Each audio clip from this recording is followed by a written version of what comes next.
Première News, je me trouve aussi en compagnie de Georges Patient pour nous parler de cette situation explosive en Guyane depuis maintenant, depuis le mois de janvier, depuis quelques jours également. Une délinquance vitesse grand V, l'insécurité, Monsieur Patient, comment vous expliquez? Ben, une situation latente, mais qui s'est aggravée ces derniers jours, hein, puisqu'en un seul jour, on a pu compter 3 morts et un blessé très très grave en Guyane.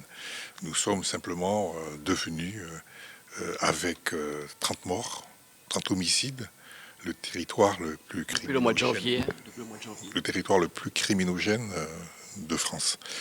Ce chiffre, nous l'avions atteint avant les événements de 2017, qui avait certainement occasionné cette espèce de prise de conscience unanime qu'il fallait changer les choses en Guyane, notamment en matière d'insécurité.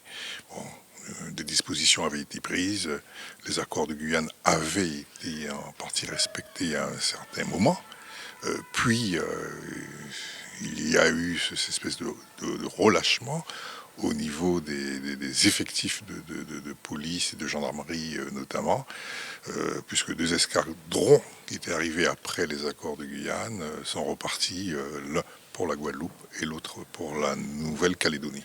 Donc, une situation très grave, très critique, qui m'a fait intervenir à plusieurs reprises auprès du gouvernement, auprès d'abord de Mme Borne, Première ministre, puis de M. Darmanin. Bon, pour l'heure, je n'ai pas de réponse directe. Des réponses sont apportées. Un 7e escadron devait arriver en Guyane, mais là ne réside pas uniquement les solutions à apporter en matière d'insécurité en Guyane. Justement, quelles sont les causes de cette violence et de cette insécurité selon vous?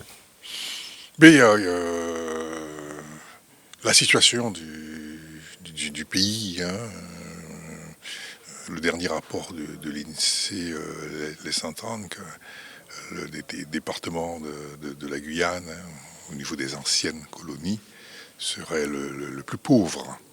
Donc il y a une grosse précarité en Guyane, aggravée par les nombreux squats qui existent en Guyane, puisque la Guyane, comme Mayotte, sont des terres captives pour l'immigration. Donc il y a cette situation de paupérisation en Guyane.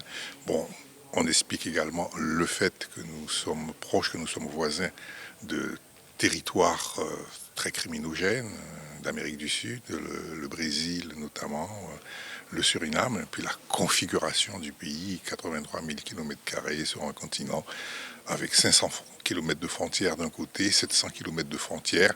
Tout ça, ça facilite le trafic des armes, le trafic des stupéfiants. La Guyane a peur. Quel est le profil de ces délinquants, jeunes, moins jeunes? Mais pour ceux qui ont pu être arrêtés jusqu'à maintenant, il semble qu'ils soient très très très jeunes. Et c'est là que ça peut être grave. Je ne ferai pas l'amalgame en disant que ce sont que des étrangers, mais il faut constater qu'il y en a quand même pas mal qui viennent des pays avoisinants. En tant que sénateur, je suppose, vu la situation si grave, vous allez à nouveau, vous l'avez déjà fait, interpeller le gouvernement pour réagir au plus vite. Mais je le fais sans cesse, hein. Si je suis ici, et si je me rends demain au dîner du président, c'est pour continuer à sensibiliser sur la situation particulière de la Guyane. C'est navrant de constater que quand il y a un événement, même moindre dans l'Hexagone, les médias, le gouvernement, tout le monde fait diligence.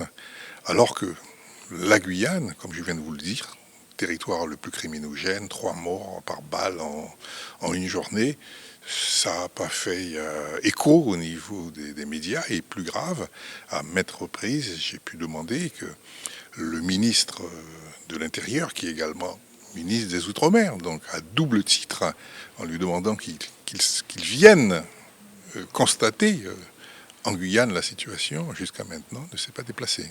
Alors, je disais, la population a peur et ça s'est confirmé samedi dernier avec ces milliers de personnes qu'on a vues dans les rues manifester contre cette insécurité, contre cette violence.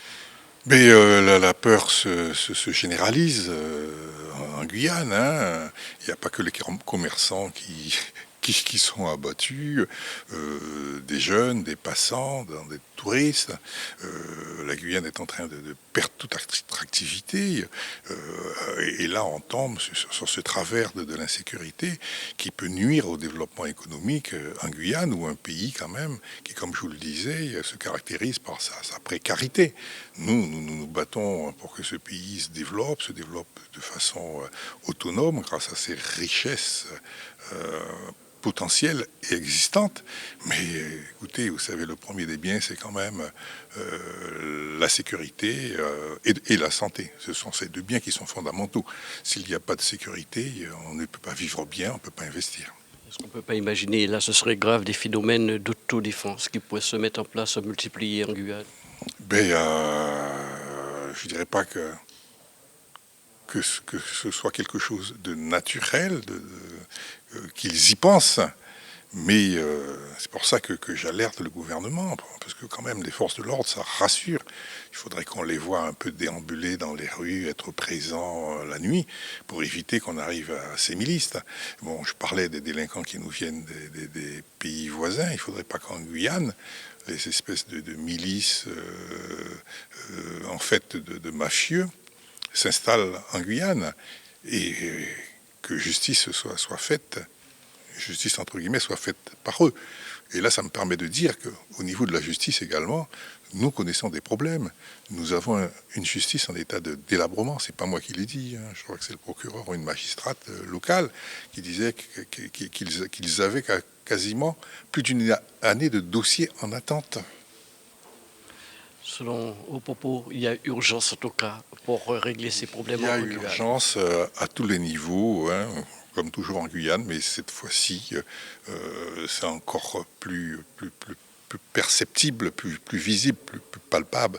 Il y a quand même urgence en matière d'effectifs à mettre en place, et qu'on arrête de prendre les ratios de l'Hexagone pour les appliquer en Guyane. Comme je vous l'ai dit, c'est 83 000 km², c'est 700 km de frontières d'un côté, 500 km.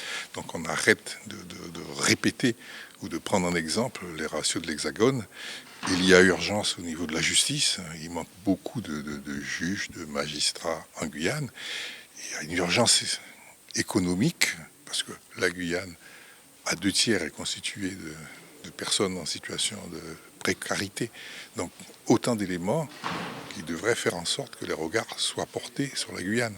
D'ailleurs, j'avais pas hésité à dire, bon, certains peut-être ont pu railler, que la Guyane devait être quasiment une cause nationale. Voilà. Outremernews.fr, le site de l'actualité Outre-mer, 24 heures sur 24 et 7 jours sur 7.